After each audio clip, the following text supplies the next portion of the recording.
Hey, welcome back to The Real Story. I want to throw some headlines at you. Are Girl Scout cookies safe to eat amidst heavy metal lawsuit? I mean, is nothing sacred anymore? 11 food companies targeted in ultra processed lawsuit. This is going to continue to be in our face. So let's just talk about this. We are much sicker now than we were a generation ago, 2 generations ago. Just as a society, we're much sicker. Now, why is that?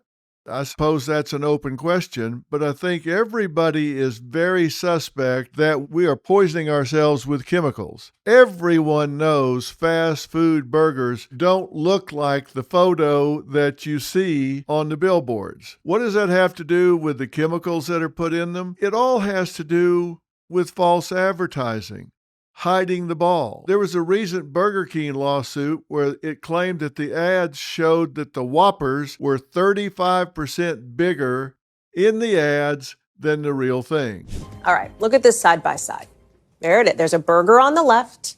There's a burger on the right, okay? Do they look the same to you? Look, there's something called puffery. Obviously, you're going to put your best foot forward in an ad. You're going to make it look as good as you can. But a federal judge said, no, this isn't just puffery. This moves beyond that. This is actually potentially false advertising. So he allowed the case to go forward. Let's be honest.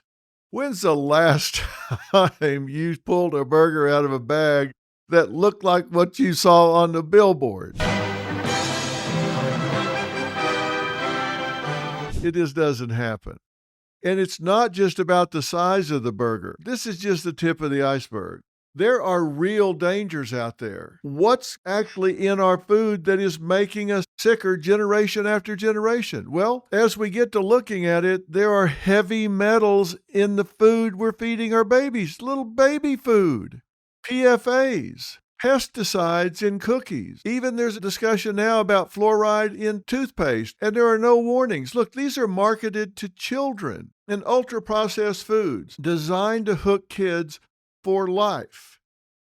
It's not about getting what you paid for. It's about getting what you thought was safe. We assume that the government is an overseer, a watchdog to what is allowed to get into the stores, allowed to get onto the shelves that we're feeding our babies. Let's look at the Girl Scout cookies lawsuit. What is actually alleged to be in these Girl Scout cookies at a level that matters? Aluminum, arsenic, cadmium, lead, mercury.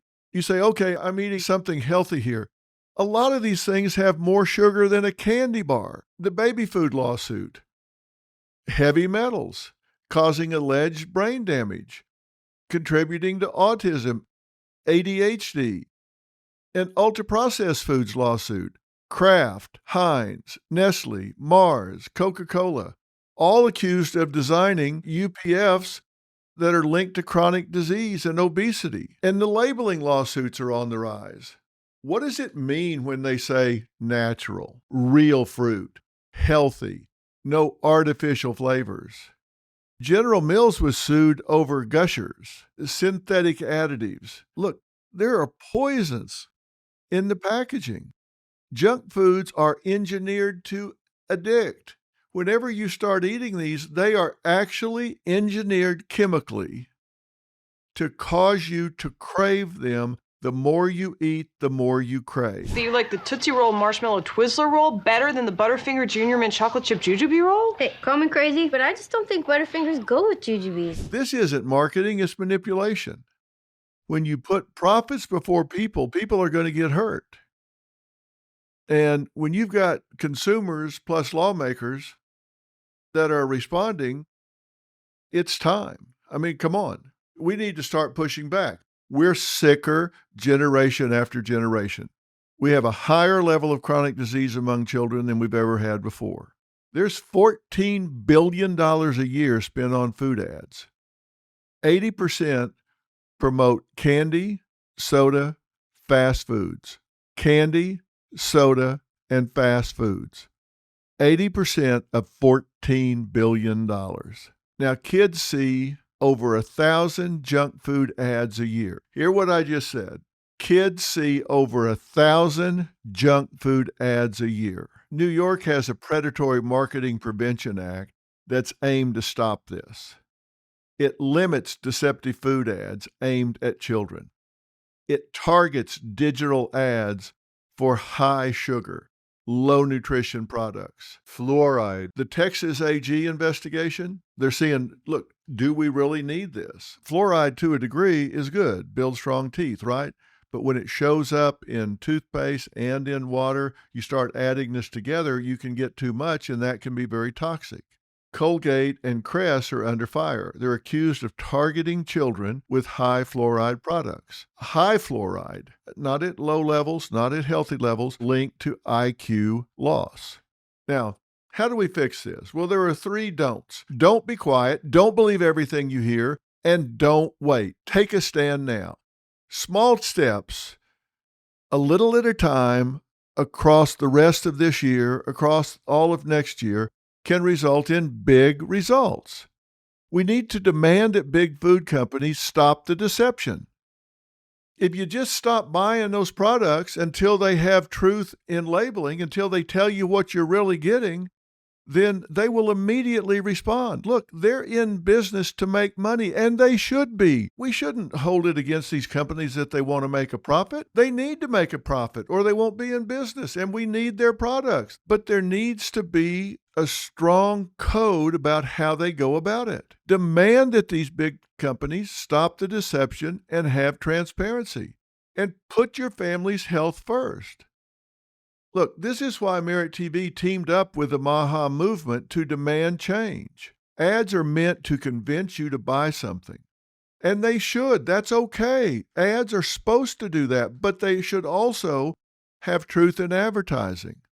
You need to do your homework. You need to educate yourself. Read the labels. You're responsible for you.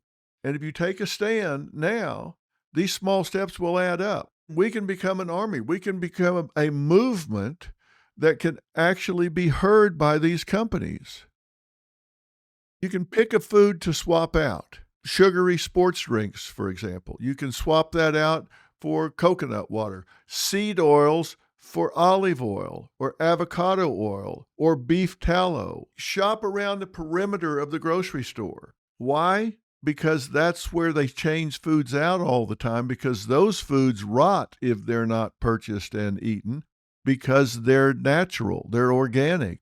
They don't have all those preservatives in them. Foods are supposed to rot. They're supposed to go bad if they're not eaten. They're not supposed to last forever.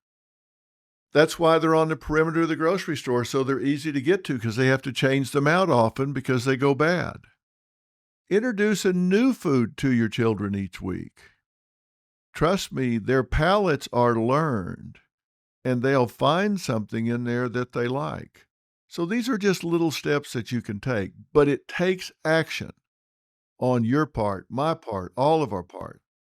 Don't begrudge the big food companies from making money. Just make sure they do it with transparency. And that's the real story. Wherever you're getting the real story, make sure you subscribe and follow. I'll see you tomorrow. Hey, Dr. Phil here. Your savings are at risk. With the economy on shaky ground, the dollar losing value, and a $2 trillion deficit, things could spiral. Don't wait for the worst. Take control of your financial future now. I trust Preserve Gold to safeguard my accounts, and I urge you to do the same. They're the only precious metals company I recommend. What are you going to do to protect what's yours? Claim your special offer and learn how to reinforce your financial future. Visit drphilgold.com to get your free precious metals guide from Preserve Gold. With gold prices recently breaking records and analysts predicting this trend to continue through 2025, you cannot afford to wait. As a bonus, you can get up to $15,000 with a qualified purchase from Preserve Gold. So don't wait. Visit drphilgold.com today.